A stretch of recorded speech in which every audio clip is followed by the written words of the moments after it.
Hello everyone, welcome back to my channel. Day 2 of our Scotland exploration starts here at Market Street of Edinburgh. We can see Edinburgh Waverley Station and famous North Bridge. The North Bridge links the Old Town or the Royal Mile to the New Town, symbolizing the physical connection between medieval and Gregorian Edinburgh. It was built in the period of 1894 to 97 and it has an architectural and historical importance in Scotland. Its total length is 160 meters and it combines both engineering innovation and Victorian artistry. The steel girders, along with the Victorian ornamental cast iron detailing, gives it both strength and elegance. I'm walking through the East Market Street. Talking about the Market Street, it has a sound history to tell. As the name signifies, the street got its name from fruit and vegetable market. Before the expansion of railway in the 19th century, the north side of the street was dominated by trade stalls. One of the key features of the street is Scotman Steps, which connects Market Street and the North Bridge. Also, the City Art Centre, which was a warehouse before and now turned to be public art exhibition centre. Another key landmark is Bohemia, a Bavarian-inspired beer palace, which was also a part of the city's marketplace infrastructure.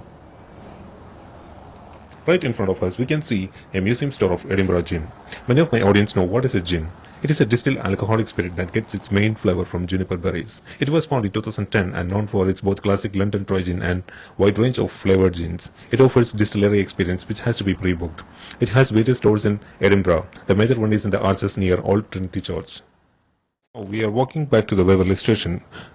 As we walk forward, on the left side, we can see St. Christopher's Inn Backpacker Hostel, where I booked a stay for 2 days in Scotland. They provide excellent service for the backpackers. When I had been to Paris, I booked a stay with them, and they provide good amenities and a remarkable service for travelers. It is particularly a hostel where there are 12 bed, 8 bed and 4 bed dormitory rooms and private rooms for people those who want.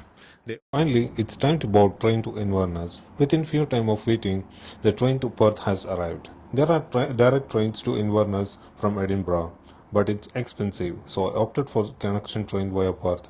Another reason for opting a connection train is to avoid the boredom of travelling on a single train. The journey starts from Edinburgh Waverley Station, stopping at Perth, and from Perth, catching another train to Inverness, crossing the pass of Drumochter and other valleys.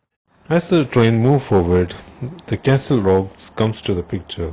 Yesterday we saw the city view from the Castle Rock. Now we are passing through the valley of same rock. We can see nets put on the rock which prevents a railway track in case of any disaster.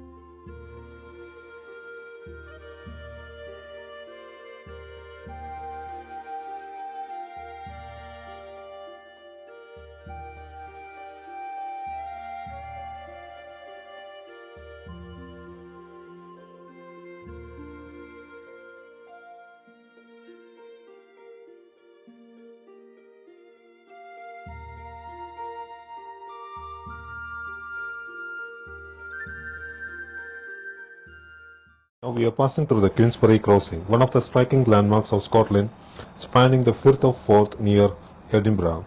It was opened in 2017. It's a cable-stayed bridge with a length of 2.7 km and carrying the M90 motorway. The key feature of this bridge is 3 tall towers. Finally, we reached the Perth station. We had to wait for 60 minutes for the next train to Inverness. This railway station is a hub in central Scotland and it's managed by ScotRail. It was opened in 1848. It is one of the gateways to the Highlands. It is a major junction where the lines split for Inverness, Glasgow, Edinburgh and Dundee.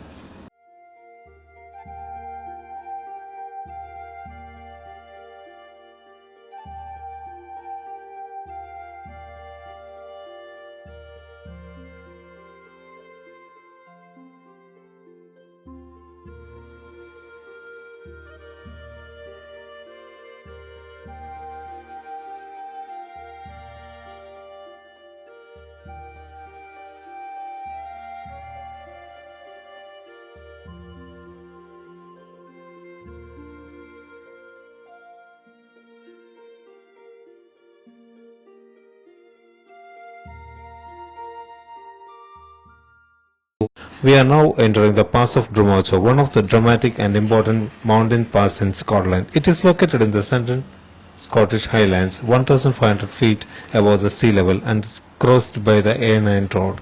It is known for the slow, scenic train movement through the vast moorland. It has open and wide plateaus rather than steep peaks, featuring frequent snow in winter. It is home to red deer and mountain hares. The long empty valleys and dynamic weather gives a dramatic visuals to the tourists.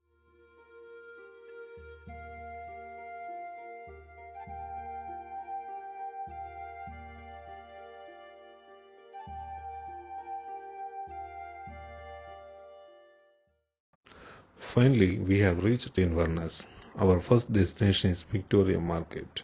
It is an indoor market that houses souvenir shops, gift shops, and food court. It was opened in 1870 and is located in the heart of Inverness, right across the Inverness railway station.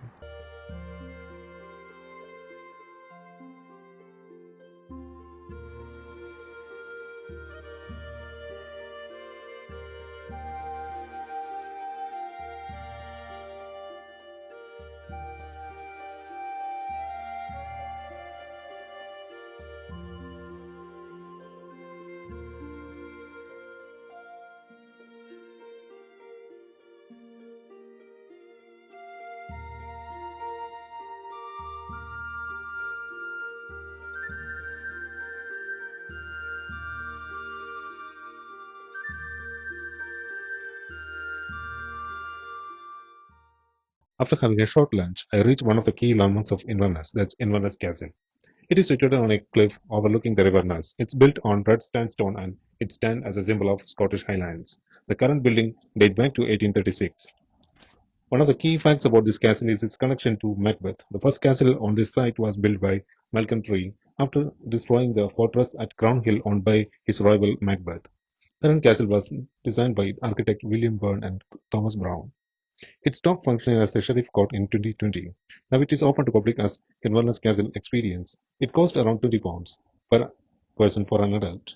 I went in and experienced the exhibitions and 3D documentaries about Inverness and Scottish Highlands.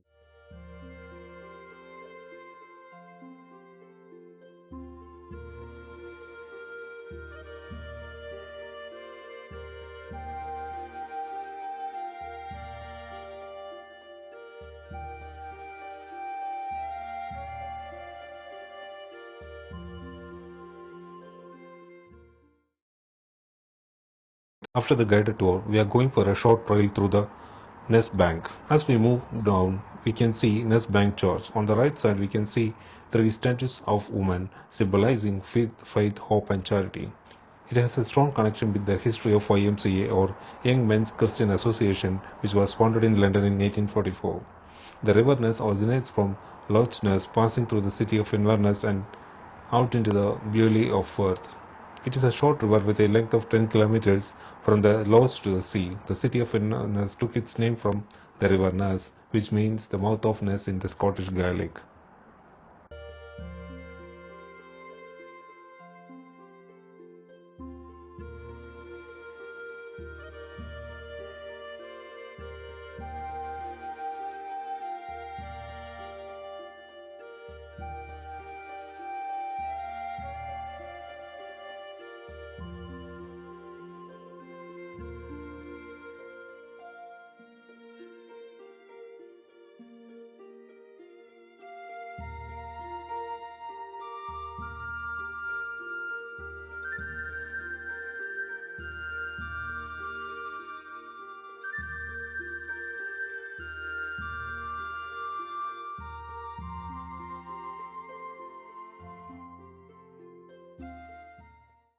Finally, the time has come to say goodbye to this wonderful city.